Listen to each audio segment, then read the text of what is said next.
I'm back.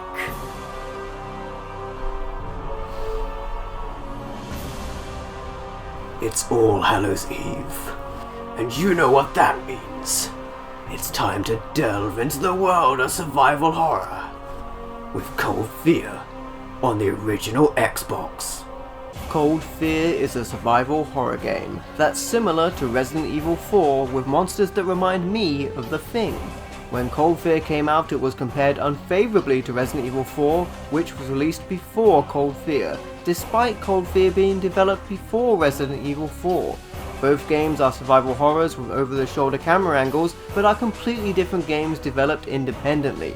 Regardless, Cold Fear received mixed critical reception upon release and was a commercial failure, which is a shame because I think that Cold Fear is a good game. Given Cold Fear's relative obscurity, especially compared to its far more successful rival, I'd personally call Cold Fear a horror hidden gem. And that's exactly the kind of thing I'm into, so let's begin. A Navy SEALs team boards a lost drifting Russian whaler called the Eastern Spirit to investigate, but the team is quickly torn apart by unseen assailants. Jason Bennett, an American intelligence special agent overseeing the operation, calls in any nearby ships for assistance. Jason's call is answered by Ravenswood, an American Coast Guard ship and its men, including Tom Hansen, who is a former American Army Special Forces member. As the Coast Guard board the Eastern Spirit, Jason Bennett remotely monitors this new rescue mission. The rough seas demand the Ravenswood departs. Tom Hansen is separated from his team and hears fire and screaming escalate from his teammates' radio chatter elsewhere on the ship. Tom must now go it alone as he begins to investigate the Eastern Spirit. The first thing you'll notice as we begin the game proper is the impressive ship movements and water effects from the storm. This is done by the Dark Wave program made specifically for this game. As the Eastern Spirit rolls with the waves, water crashes violently onto the deck, and people are thrown around by that momentum. If the Dark Wave program wasn't impressive enough by itself, every character had to have around 9 times more animations to react to these movements than if the environment was stationary instead. And I think the effort in doing this is not only commendable, but also looks really good. Anyway, with that said, let's get back to the story. The deck of the ship tells us that something went very wrong. There's fire and bodies strewn about, and the shadow of something watching in the darkness. Unsettled and alone, Tom presses on, and encounters a panicked Russian mercenary who is felled by the waves. Evidence that the waters crashing into the ship are a danger of their own, and a step out of place can send you overboard. Breaking an electrical panel to proceed for a locked door, Tom encounters more Russian mercenaries, madly proclaiming that something is after them. They fire on Tom without hesitation, and Tom has no choice but to take them out to survive. As the action heats up inside the ship, Tom hits a sprinkler system to fan the flames for a moment. There's a mystery girl's voice demanding exit from a locked door those men were menacing, and Tom sets out to find the key to her release.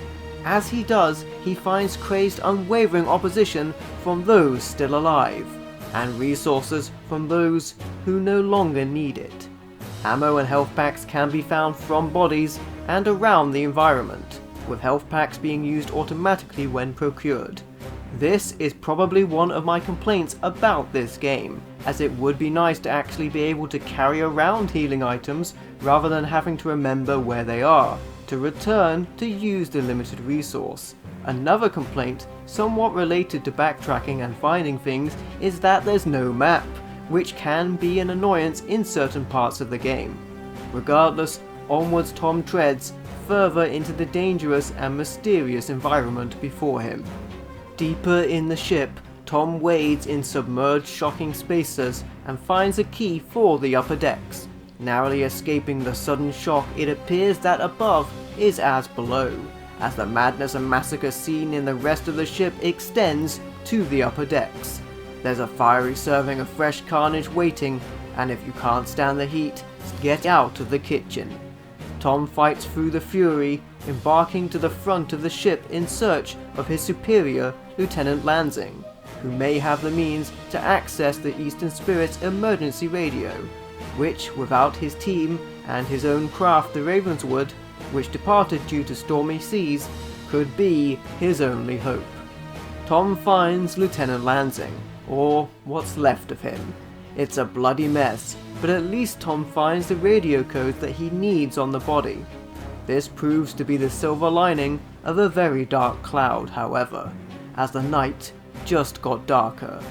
Tom has his first encounter with the true enemy, that has the surviving crew of this ship so riled up that they'll shoot on sight. This is an exomutant. Diary files recovered along the way from a Dr. Kamsky detail these creatures as what the Eastern Spirit was really carrying in secret, and revealed as the cause of this new disaster. It stems from a parasitic life form dubbed Exocell, which can animate and mutate a host body in a zombie-like form. To dispense with this contaminated terror, in true zombie style, the brain must be destroyed, or the contaminator can escape to control another body. With this information, Tom knows how to fight back against this exomutant. And fight back Tom does, but the fighting is far from over. As the storm rages outside on the deck of the ship, exomutants tussle with surviving mercenaries in a terrible conflict that Tom finds himself stuck in the middle of. After Tom barges through battle and finds a rifle to aid his defense. Back inside the ship, Tom locates a hand wheel and heads back below deck to the cold rooms to make use of the hand wheel to unlock a blocked door to the fish hold. Inside the fish hold, Tom luckily locates the radio room key, but his luck is about to run out, as something's fishy in the fish hold. Exocells sprout from a whale carcass inside, and now Tom must deal with the tiny 5-tentacled terrors that crawl along the floors looking for a host body to contaminate. Tom doesn't want to end up as a new exomutant and fires away at the contaminators around him. After the scuffle, Tom takes the radio key and the radio codes to the bridge and battles his way into the emergency radio room. Tom Hansen radios back to the mission overseer Jason Bennett. Without Lieutenant Lansing to command, Tom assumes responsibility for the mission hereafter, as the only survivor. But Jason informs Tom that he's not the only one left alive on the ship.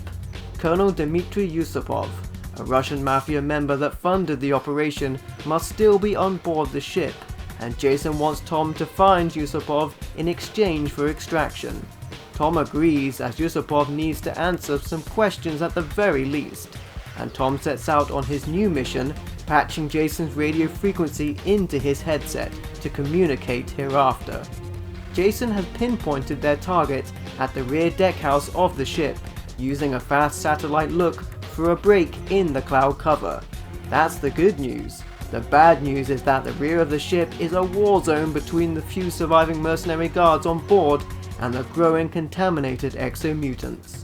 When Tom makes it to the rear deckhouse, he finds an expiring Colonel Yusupov, who directs Tom to free a girl named Anna for answers instead.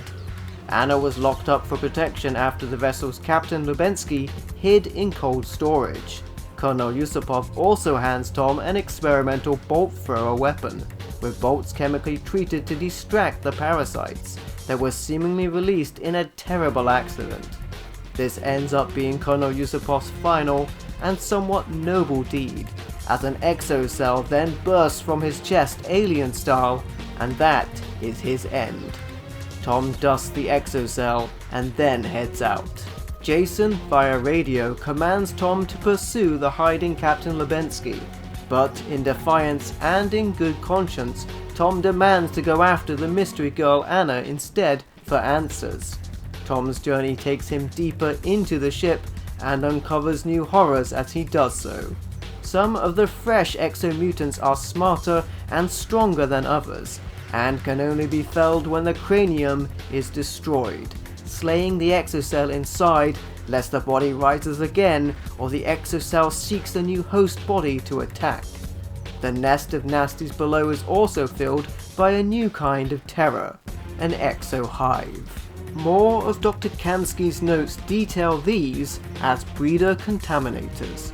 after a contaminator has infested multiple bodies with enough biomass, it could metamorphosis into an exohive, which could produce several pods, which in turn will hatch into new exocells, restarting the cycle, much like alien eggs. These exohives are often found secluded on walls and are fiercely defended, and one such exohive just happens to itself defend an electronic key that Tom needs to proceed. Once obtained using this key, Tom unlocks the propeller shaft room, which predictably holds more opposition, but thankfully also finds home to a shotgun for Tom to wield, evening the odds a little bit. After a blazing battle with the enemy, Tom procures another, perhaps deliberately misplaced hand wheel to move further into the ship, and Tom proceeds towards the engine areas and past a broken containment area of specimens that this vessel was transporting. Bodies are everywhere, and files found clue Tom in that Dr. Kamsky was proceeding to human testing with the parasites, at his former employer Colonel Yusupov's weaponized request. We can only assume the tests went wrong, or did they? Regardless, using the hand wheel, Tom moves on, finding a clear way back to the fish hold area, and back towards where Anna may be held. Using the electronic key Tom found earlier, Tom is able to release the lock holding Anna. Anna is revealed to be Dr. Kamsky's daughter, and with this information, Jason changes his tune over the radio, and now demands Tom keep Anna Kamsky safe. Tom escorts Anna to the radio room, where she seeks to contact the secret remote drilling platform, the Star of Sakhalin, which her evidently mad scientist father currently works on. She is answered by a man named Pavel, who warns against venturing to the oil rig, as the experiments have also gone out of hand there, and it's far too dangerous. Anna refuses to yield, and states that she'll bring Tom to help instead, but Tom discovers that the autopilot is locked and the ship cannot be turned regardless. With that in mind, Tom goes to seek out Captain Lubensky alone to remedy this, and leaves Anna somewhat safe, locking the doors in the radio room and giving Anna a radio to contact him in return.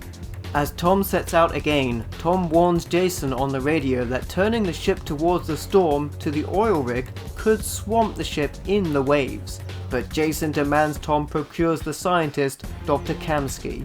Reluctantly, Tom agrees to the rescue and sets to seek out the autopilot unlocking codes. Dr. Kamsky's creations, intentional or otherwise, flood the ship however, so getting to the cold rooms to find the captain with the codes isn't going to be an easy task. Fighting through the storm, Tom once again uses the electronic key, this time to gain access to the pump control room on way to cold storage. After dispatching some exocells, Tom's able to drain the water from the lower decks using the pump controls, and can now proceed deeper into cold storage territory. Inside this new area, it's a war zone, as the captain's crew held back to defend him battle it out against a horde of parasitic monsters. The captain, however, is a corpuscle in a cold room, but his body holds a key to his quarters, and without the captain's say-so, that's the best bet for the autopilot codes required. Battling back to the upper deck, Tom unlocks the captain's quarters. He finds the codes in the captain's journal and radios Anna to steer the ship. It's not smooth sailing, however, as the ship is immediately rocked by the stormy seas. Anna states that it'll be impossible to dock with the oil rig at this rate, because the ship will uncontrollably hit the platform when they arrive. Anna advises they rush to the crow's nest to jump to the oil rig when they close instead. Tom thinks she's crazy, but in lieu of a better idea is compelled to play along. The bad news gets worse, however, as Jason updates Tom over radio what they already know of the oil rig, which isn't much because it's got some kind of radio fuzzer that'll jam tracking and communications from him on board. If Tom wants Jason's help and rescue on the oil rig, he'll have to smash the jammer to get it. Oh, and more bad news. As the parasites have gathered in culmination, towards the lookout post where Tom and Anna need to launch from. Fighting their way through the parasites, things somehow get even worse. Though lucky enough to make the jump to the oil rig, Anna is left hanging and plunges into the watery depths below. Determined to save her, Tom follows into the roiling waters, passing out but somehow making it safely landed to the docks. Well, maybe not so safely so soon, as during Tom's time passed out from the turmoil, an exocell contaminates him. Wakening, and with Tom's vision a blur, Tom braves the dangerous waves towards a dock elevator up and away from the troubling waters. But the dangers of the parasites have followed our hero to this level, and exomutants and more hazards await Tom here. As Tom makes it to a medical area, he collapses to the developing exocell inside of him, only able to say that he's with Anna and plead for help before passing out in front of a stranger within this place. Tom awakens having received an antidote from its creator occupying this seemingly safe place, Dr. Pavel Bakarev. Dr. Bakarev and Dr. Kamsky were positioned on this remote oil rig by their late Colonel Yusupov in an effort to learn to control their discovered exocell parasites. But Dr. Kamsky went beyond that, and things have gotten out of control. Dr. Bakarev reaffirms Anna as Dr. Kamsky's daughter, which explains her newfound importance to Tom's radio buddy Jason. But with Anna Kamsky missing and Tom unable to contact Jason with the oil rig's jammer in function, Tom drills Dr. Bakarev for a solution. And Dr. Bakarev tells Tom that the oil rig's mercenary defender leader, Major Yuri Anashenko, keeps the jammer in a magnetic field room behind a retinal scanner lock that only Major Anashenko can open. Rearmed and ready for action, Tom departs the medical area, but pauses to bid farewell to Dr. Bakarev.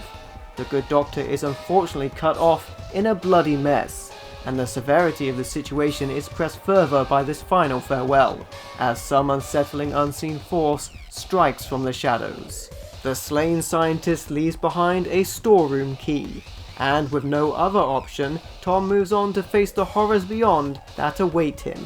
The key to the storeroom unlocks the way forward for Tom, with more nightmarish monsters unfortunately in store for him.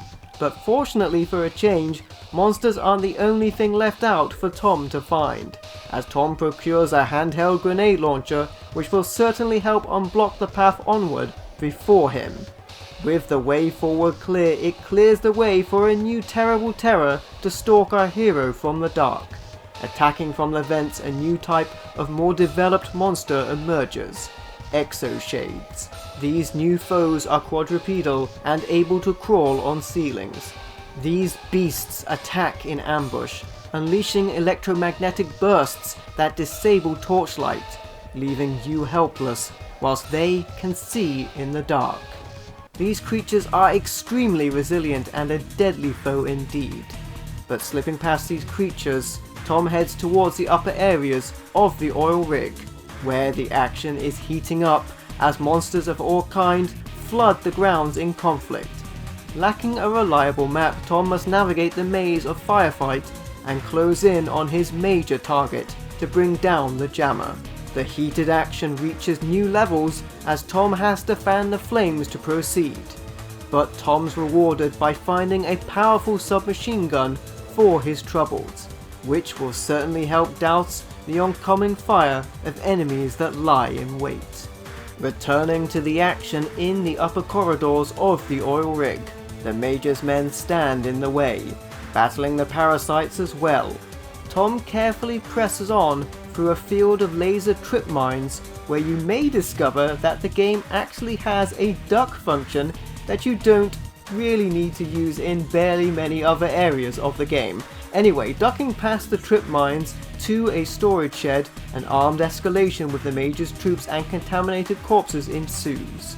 The firefight is a fierce exchange, made worse when Major Yuri Anashenko is drawn out and into the mix with reinforcements. This is a boss battle with a majorly powerful enemy. Tom withstands the rain of fire cast down upon him and hits back at Major Anashenko hard. Once finally felled, Tom eyes the keys to the retinal scanner, and removes the oculus of the former Major Anashenko. With that messy and dirty work out of the way, Tom now has what he needs to deactivate the JAMA magnetic field.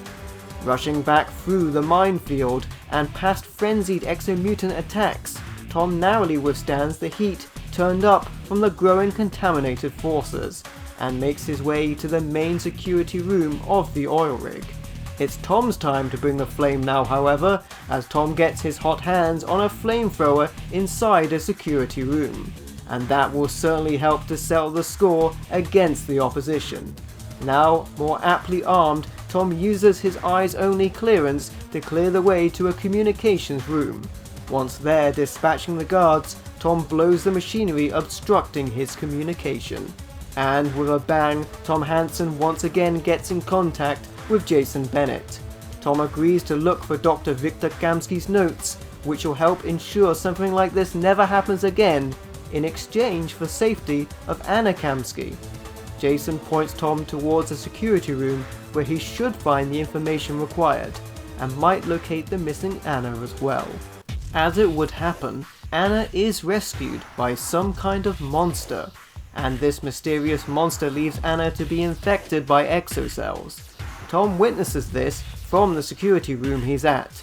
Knowing there's an antidote that was used on him, Tom makes it his new mission to deliver this antidote to Anna as well.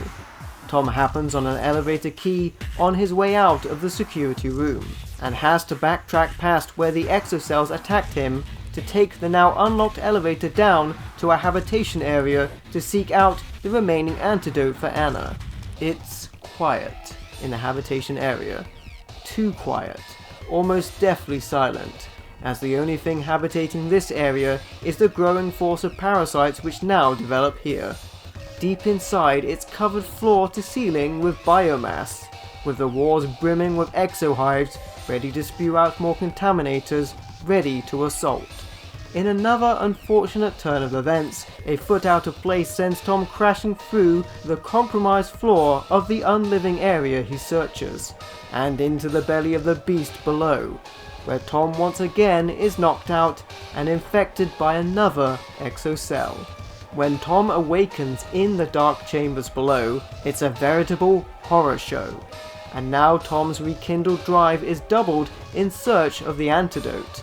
Tom flees the monsters below and ascends to the former living quarters, now home to exomutants and those things that look like headcrabs from Half-Life. Yeah, the exocells. Cutting through a kitchen and trying to make sure he's not added to the menu, Tom follows a trail of blood onwards, dead space stomping on enemies as he goes. Eventually, Tom finds his way to an underwater elevator and tunnel towards the secret labs, which may house the cure Tom seeks. However, as Kamsky's notes to note that these parasites were found deep underwater, it's only fitting that here, Tom should encounter a new type of exocell threat.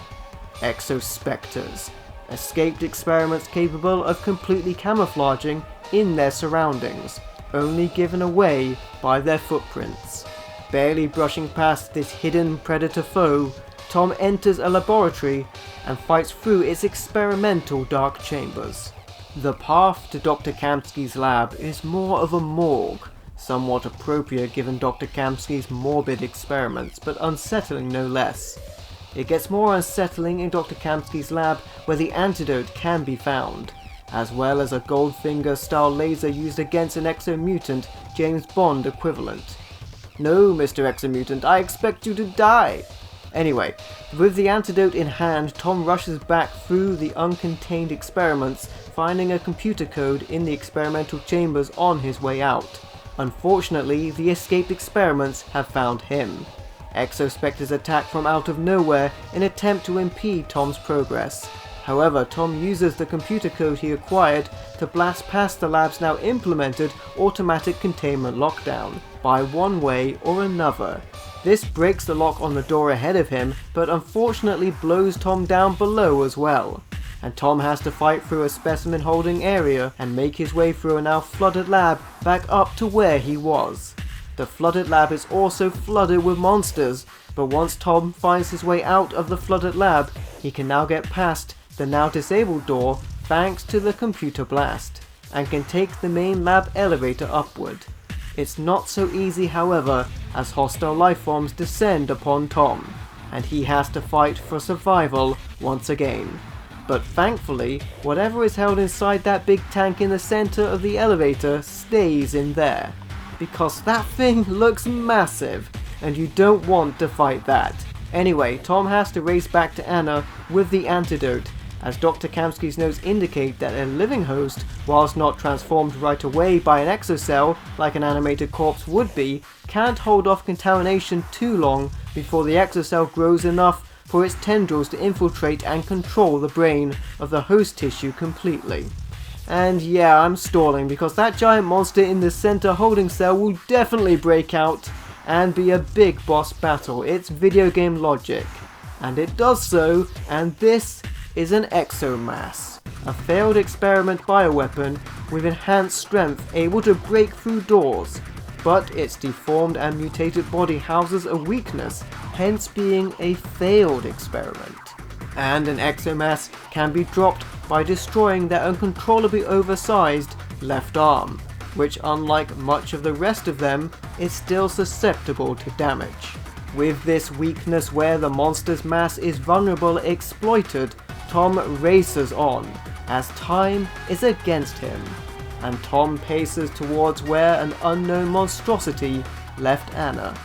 When Tom arrives, he has 2 patients, but only 1 cure, and elects to cure Anna, seemingly leaving himself in peril. Tom does recover, however, and contacts Jason via radio again as he departs, reaffirming a deal that Tom will retrieve Dr. Kamsky's notes in exchange for Anna's safety.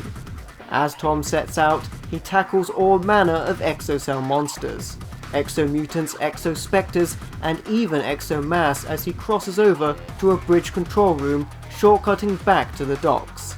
But as Tom departs, he is contacted by Anna via radio. Tom thanks Anna as it turns out it was she who saved his life, returning the favour whilst he was out of action.